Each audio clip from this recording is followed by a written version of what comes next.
Major general Hamid is a criminal এবং তাদের মতো লোকের জন্যই আজকে এই অবস্থা বাংলাদেশ এবং বাংলাদেশ আর্মি।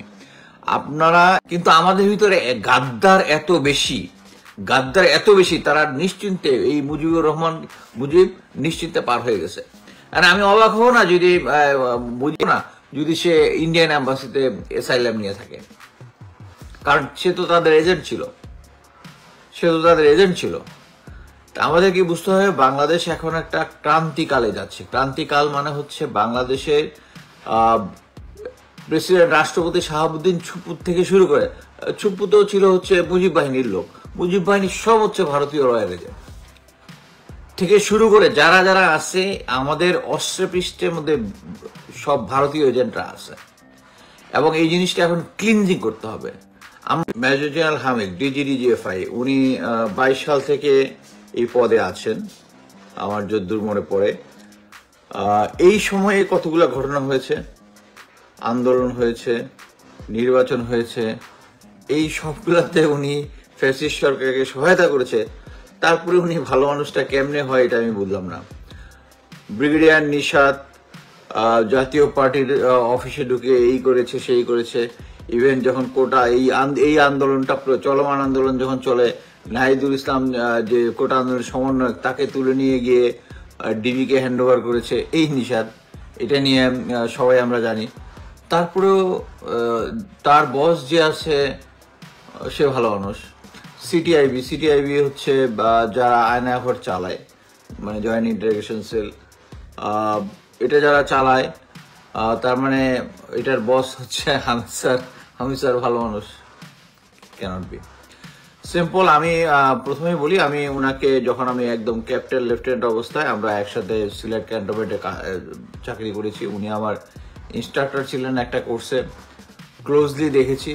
ভালো মানুষ, নিতান্তই ভালো মানুষ। বাট ভালো মানুষ হওয়া আর ভালো মানুষ হয়ে নিজের কেরিয়ারের জন্য দেশকে বিক্রি করে দেওয়া এত এক জিনিস না। প্রথম হচ্ছে, উনি যখন কর্নেল অবস্থায় ডিজিএফআইতে ছিল, সরকারের পক্ষে এই আদালতটাকে, বাংলাদেশের যে আদালত সিস্টেমটাকে যে কুক্ষিগত করেছে, যেটা হচ্ছে সরকারের নিয়ন্ত্রণ করেছে, এটার ব্যাকগ্রাউন্ডে হচ্ছে এই হামিদ স্যার সেই কর্নেল থেকে। এবং যে সমস্ত জামাত ইসলামী নেতাদেরকে যে ফাঁসি দেওয়া হয়েছে, এই যে মনে করেন আমরা সবাই জানি, এই একজনের সাক্ষীর নামটা ভুলে গেলাম, কি যেন একটা সাক্ষী, যে সাক্ষীটা নাই, এই জন্যই সাকা চৌধুরীর যে সাক্ষী ছিল সেটা সাক্ষী নাই, বা আরো কয়েকজনের যে সাক্ষী ছিল সাক্ষী নাই, বা ম্যানিপুলেট করা, এই সবগুলোই করেছে এই হামিদ স্যার। তারপরে আমি সবচেয়ে যখন ওনাকে অ্যাকচুয়ালি চাকরিতে থাকা অবস্থায় তো এরকম, যখন আমি ছিলাম তখন তো আর এইরকম সিচুয়েশন ছিল না। তখন যেটা হয়েছে, আমি যখন সুদানে ছিলাম ইউএন মিশনে, আমি একটা ইউনিটের সিও ছিলাম। সো আমাদের কম্পার্টমেন্টে ওনার, যদিও আমাদের এখানে থাকার কথা না, বাট আমরা যারা মিলিটারি অফিসার যারা বাংলাদেশে, তাদেরকে আমাদের যেহেতু অ্যাকোমোডেশন ছিল, ওনাদেরকে আমাদের অ্যাকোমোডেশনের ভিতরে থাকতে দিতাম, ওনারা খাওয়া দাওয়া আমাদের সাথেই করতো। সো যেটা হয়তো প্রতি বৃহস্পতিবার দিন আমরা তাস খেলতে বসতাম, আমরা ব্রিজ খেলতাম, খেলতে খেলতে অনেক গল্প হইতো। গল্পের মধ্যে একবার উনি বললেন, আপনারা যদি মনে আছে যে র্যাবের এক অধিনায়ক, আমি নামটা আর বলতেছি না এখানে, একটা মাজারে রেড করেছিল, অনেক টাকা পয়সা ওখান থেকে নিয়ে নিয়েছিল। এটার পরে তাকে তার মানে চাকরিচ্যুতি হয়, আদালতে মামলা হয়।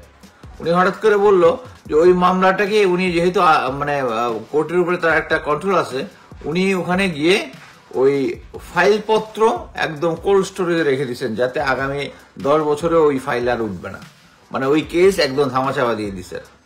আমি তো হা করে তাকাই গেলাম, সরি এটা কি, মানে মোট কথা হচ্ছে এই ভালো মানুষ তো ভালো মানুষ না।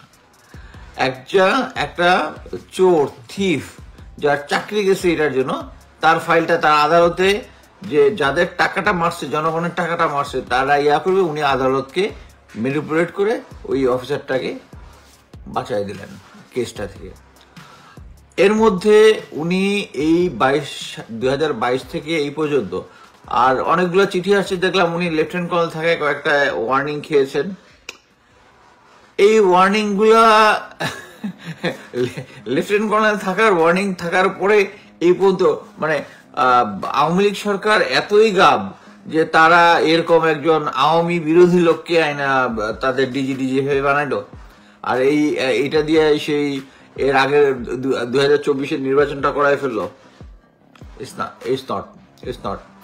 আমাদেরকে বুঝতে হবে যে আমাদের যে সেনাবাহিনীতে যে ক্লিনজিং যেটা চলতেছে, slow but in the right track.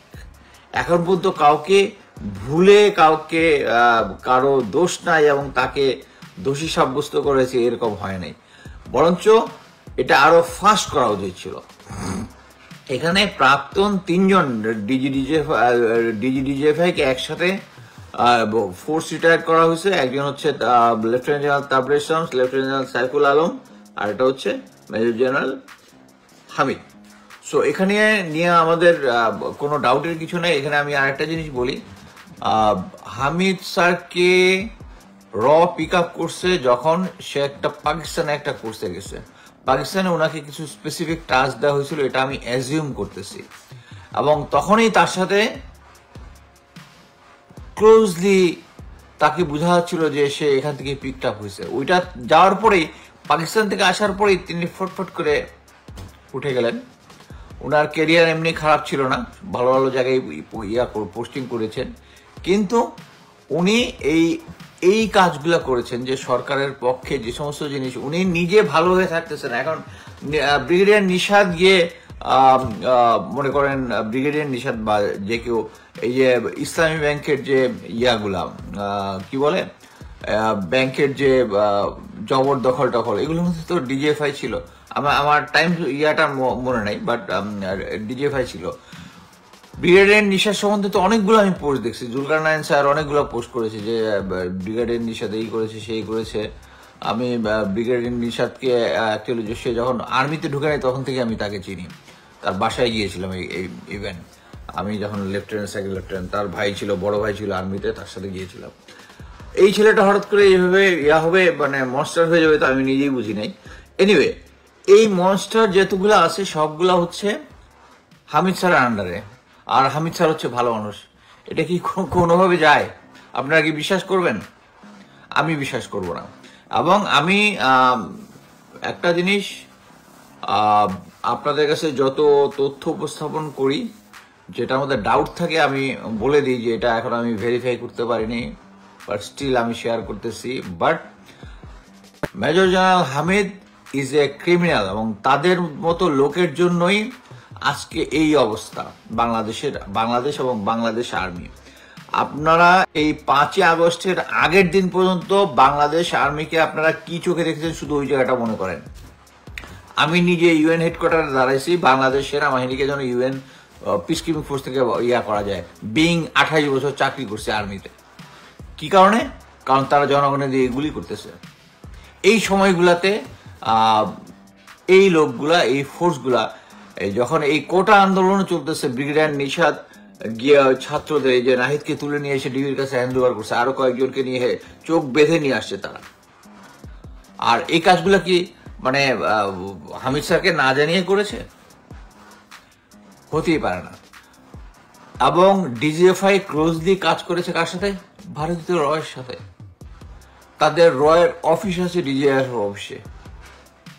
কেমনে হইল?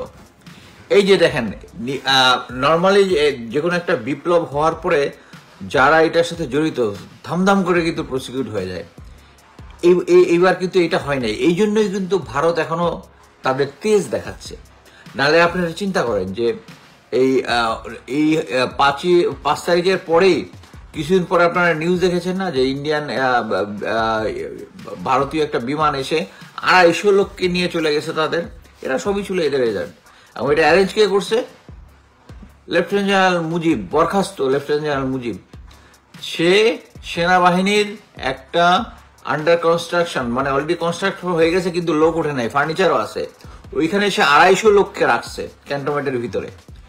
ভারত ভয় পাইছে কি যে তারা এইভাবে যে আমাদেরকে আমাদের ভিতরে যে তাদের লোক ঢুকাই দিছে, সেই লোকগুলো তো ধরা পড়ে যেতে পারে, কিন্তু আমাদের ভিতরে গাদ্দার এত বেশি তারা নিশ্চিন্তে এই মুজিব নিশ্চিন্তে পার হয়ে গেছে। আর আমি অবাক হবো না যদি মুজিব এখনো পার হয় না, আমি যেটা বুঝি, আমি অবাক হবো না যদি সে ইন্ডিয়ান অ্যাম্বাসিতে অ্যাসাইলাম নিয়ে থাকে, কারণ সে তো তাদের এজেন্ট ছিল। তা আমাদের কি বুঝতে হবে, বাংলাদেশ এখন একটা ক্রান্তিকালে যাচ্ছে। ক্রান্তিকাল মানে হচ্ছে বাংলাদেশের প্রেসিডেন্ট রাষ্ট্রপতি শাহাবুদ্দিন ছুপু থেকে শুরু করে, ছুপু তো ছিল হচ্ছে মুজিব বাহিনীর লোক, মুজিব বাহিনীর সব হচ্ছে ভারতীয় রয়্যাল এজেন্ট থেকে শুরু করে যারা যারা আছে আমাদের অস্ত্রপৃষ্ঠের মধ্যে সব ভারতীয় এজেন্টরা আছে। এবং এই জিনিসটা এখন ক্লিনজিং করতে হবে। আমরা শুধু নন কতগুলো জানি, জিয়াউল হাসানেরটা জানি, মুজিবেরটা জানি, আমি লেফটেন্যান্ট কর্নেল ইমরান ইবনে রৌফেরটা জানি, 25 লং কোর্সের ব্রিগেডিয়ার জেনারেল মুয়াজ্জেম, আমি তার সাথে চাকরি করছি, তারটা জানি। তার কাছে ছিল হচ্ছে কলকাতা পাবলিক লাইব্রেরি কার্ড, তার কাছে ওদিক থেকে বই আসতো। বইগুলোর মধ্যে সাবজেক্ট হচ্ছে টেরোরিজম, একটা হচ্ছে পাকিস্তানটা বেশি, বাংলাদেশেরটা বেশি, ইন্ডিয়ারটা একটু কম, মানে ম্যানিপুলেটেড, সবকিছু ম্যানিপুলেট। আমি যাদেরকে চিনি এদের এই সমস্ত জিনিসপত্র আমি এমআই ডাইরেক্টরে দিয়েছি, কোনো কাজ হয় নাই। আমি এতদিন ধরে বলে আসছি, সেই অনেক আগে থেকেই বলে আসতেছি যে বাংলাদেশে কিভাবে ভারতীয় অগ্রাসনের মধ্যে পড়ছে, আমাদের গোয়েন্দা সংস্থাগুলোর ভিতরে ঢুকে গেছে কিভাবে। কিছুদিন আগেও এয়ারফোর্সের একটা অফিসার দেখা গেছে যে সে ভারতীয় এজেন্ট, তার কোনো ক্লিয়ারেন্স কিছুই হয় নাই। পরবর্তীতে যারা ক্লিয়ারেন্স করেছে তারাও গায়েব, এখন অবশ্যই অ্যারেস্টেড অবস্থায় আছে। সো এই সব কিছুর জন্য দায়ী হচ্ছে মেজর জেনারেল হামিদ এবং তার অন্যান্যরা। সো আমি এটা শুধু হামিদ স্যারের জন্যই বলবো যে আপনাদের মধ্যে কনফিউশন হওয়ার কিছু নাই। Hamid sir is a criminal, এবং ক্রিমিনালদেরকে শুধু চাকরিচ্যুত করলেই হবে না, তাদেরকে আইনের আওতায় আনতে হবে। তাহলেই সেনাবাহিনী যে আমরা যে সেনাবাহিনীটা আগের মতো রেখে গিয়েছিলাম, সেই সেনাবাহিনীটা তার মতোই আগের সেই যে ভাবমূর্তি যেটা আছে সবকিছু মিলে। এখন কিন্তু সেনাবাহিনীর ভিতরে মানে আমি যেটা শুনেছি, মানে কি বলে ল অ্যান্ড অর্ডারের সিচুয়েশন, মানে কে সেনাবাহিনী চালাচ্ছে এটা নিয়ে অনেক কনফিউশন আছে, কেউ কারো কথা শুনতেছে না, এরকম একটা অবস্থা। আমি মনে করি সবচেয়ে বেস্ট হচ্ছে এই স্যারকেও, ওয়াকার স্যারকেও এখন সরিয়ে দেওয়া। এই সরিয়ে দেওয়া না রাখ পর্যন্ত ওই নেক্সাসটা চলতেই থাকবে। তারেক সিদ্দিকী কি বলে ব্ল্যাকমেইল করতেছে ওয়াকার স্যারকে, ওয়াকার স্যার ব্ল্যাকমেইল করতেছে তারেক সিদ্দিকীকে, জিয়া তারেক করতেছে তারেক সিদ্দিকী, জিয়া করতেছে ওয়াকার স্যারকে। It's a total mess. So আমি আপনাদের সবাইকে বলবো, এই হামিদ, মেজর জেনারেল হামিদ ভালো মানুষ, bullshit, he is a criminal. এবং তার চাকরি গেছে ঠিক আছে, শুধু চাকরি যাওয়াই সাফিসিয়েন্ট না, he should be go to jail, he should be behind the bars. Bangladesh আর্মিকে নষ্ট করার জন্য, বাংলাদেশের এই ফ্যাসিস্ট হাসিনাকে এতদিন সহায়তা করার জন্য। ধন্যবাদ।